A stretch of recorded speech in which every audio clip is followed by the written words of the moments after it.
me out, and she prepared this wonderful poster that her male cat peed all over. So I'm happy to be able to go do the Van White thing and point. Yeah, I mean, it's ruined.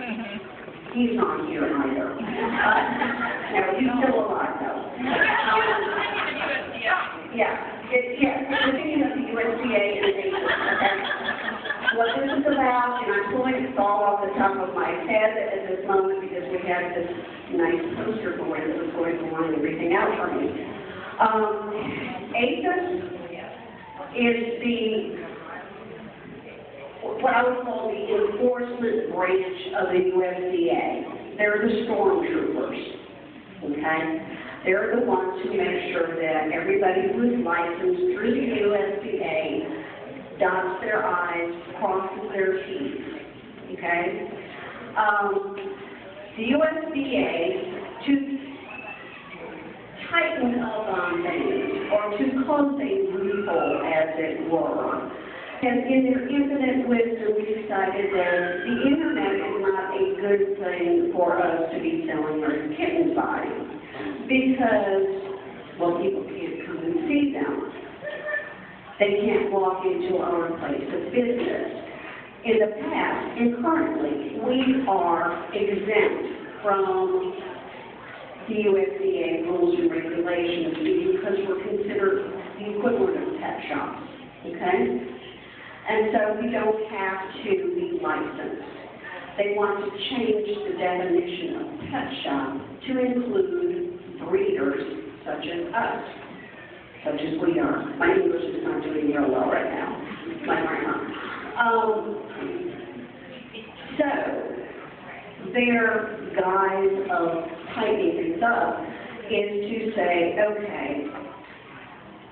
we're going to put an arbitrary number on this. It's been 3 females.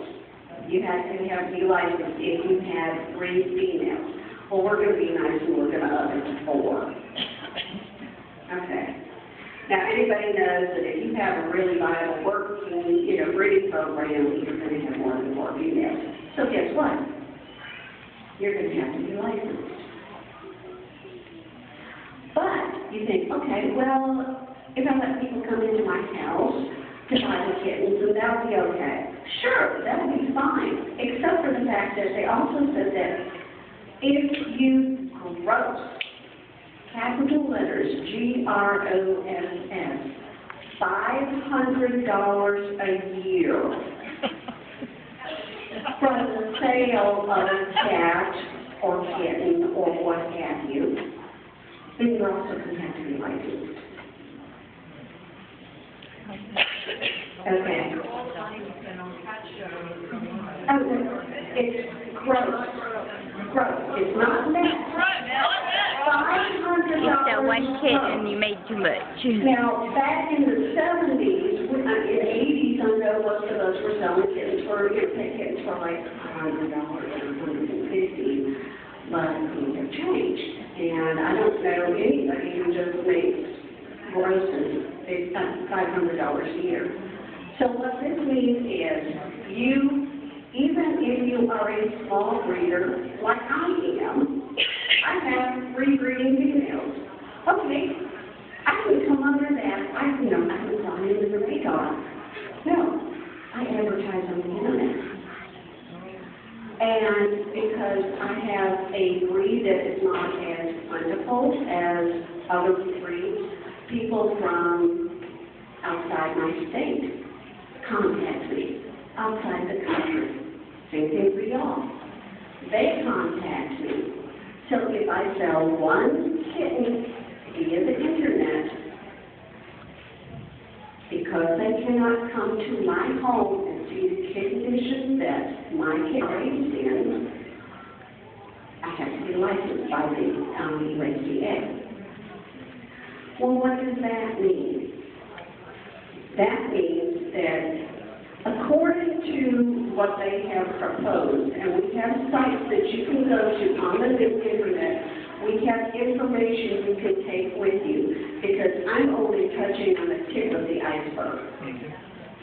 you are going to have separate facilities for your animals, for your cats. Now this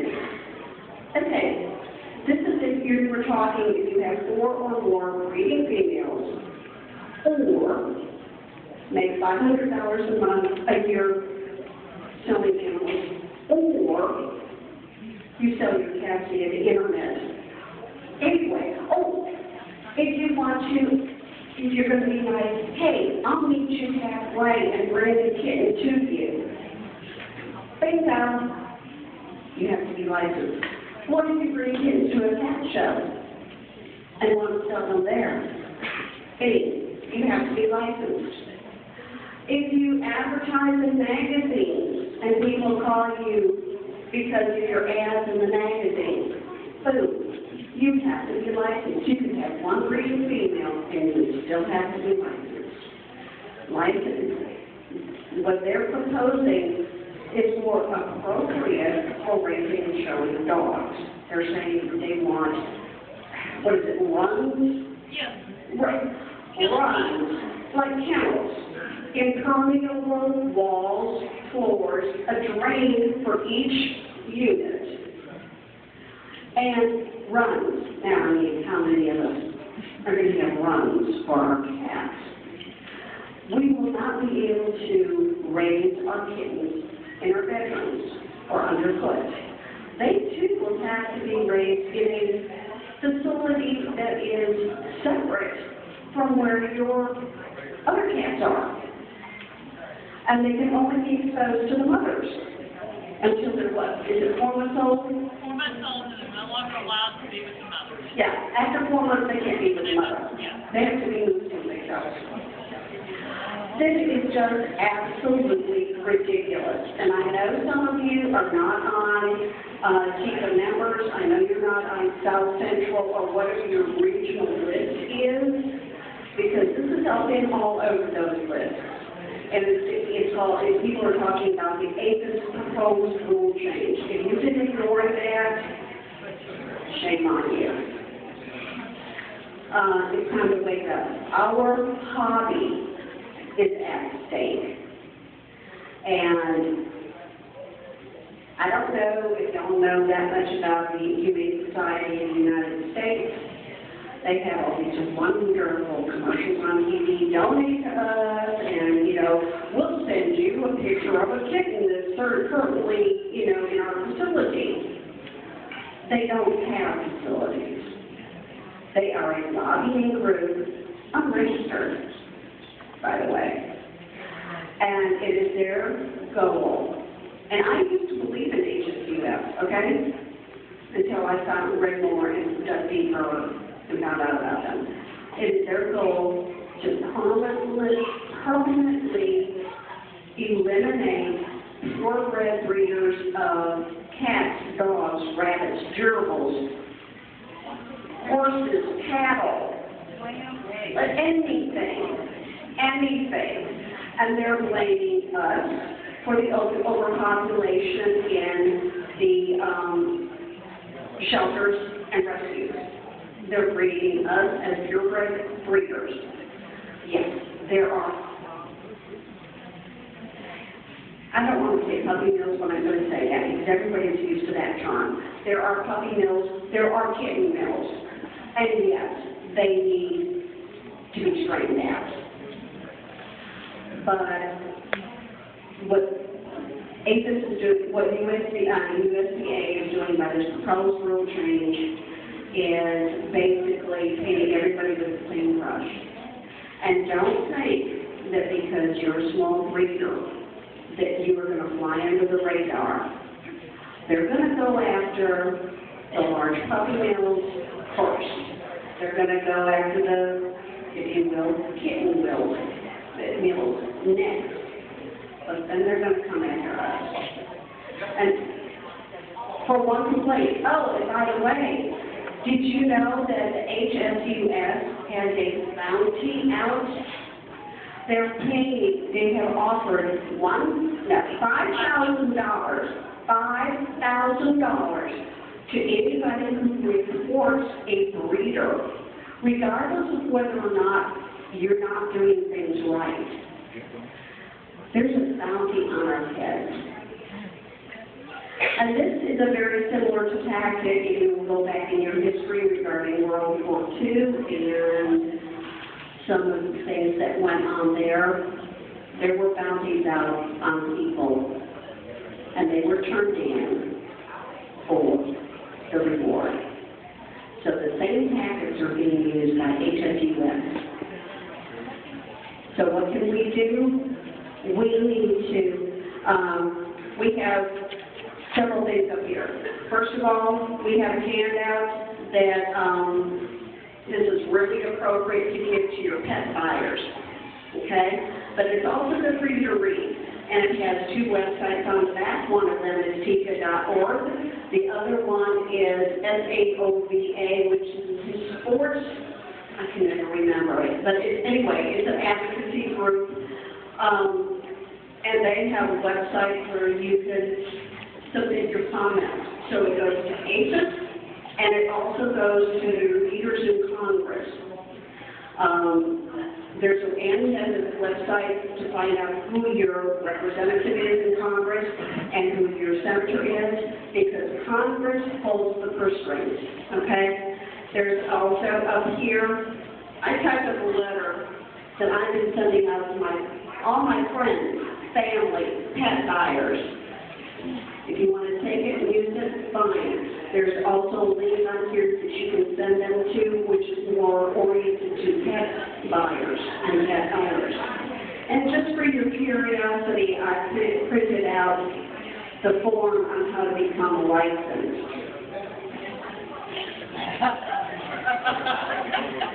So Wendy, before we get to that, what is the status of processing of this legislation? Is it already? No, it is not passed. Thank you for reminding me about that. The comment period ends August 15th. You have to get your comments in. Spread the word. I just informed a friend of mine that I work with, whose brother raises hunting dogs. He knows nothing about it. That's why you tell everybody that you know that loves animals. I don't care if they love gerbils. Gerbils are on company, under there. Yes. And we experienced early awareness. We experienced early awareness of animal control initiatives in the state of New Mexico. And what we learned is informed groups that are involved in showing our best partners to fight this because there's a lot of money. American Kennel Club has hired lawyers to deal with it. So I think an idea that's coming across my mind, Cheryl, is that probably partner with groups that are organizing the visa breed. Means the money is in the dog breeding, not in our activity. And those people are going to fight. AKC is already on top of this, big time. Okay, one of the petitions you can find is on the APHIS site. It doesn't matter that we're cat people. Oh, by the way, if you have a whole dog and 3 whole cats and a bird and a gerbil and a hamster, you're over the number. Yeah, way over. So anyway, we need to wrap this up right now. Okay. All the petitions are great. The petitions are great. That's wonderful. But you need to write these individual letters to your congressman. Everybody needs to write these individual letters to the senators. That's what's going to make the difference. You've got to get through to them, because I tell you what, HSUS has massed a movement to put their names on these petitions in their queues. So if we don't attack this by actually writing, we're doomed. We have until the 15th. We have until August 15th, and the thing is, Mark is right. You have to take some of your comments, but fit them to you, because they look, if you just email the same letter, they'll count with one as one. Even if they're 5,000 of the same letter, it's one letter. You have to individualize it. Okay. All right. Everybody out there has got your letter in, you need some help, get that letter out. Guess what? I'm like, I will get you an individualized letter. You will immediately get it off. All I got to do is join. But we're going to get that thing out immediately. ASAP. I'm a fighter. We're going to fight this thing to the best of our ability. We're going to get it in.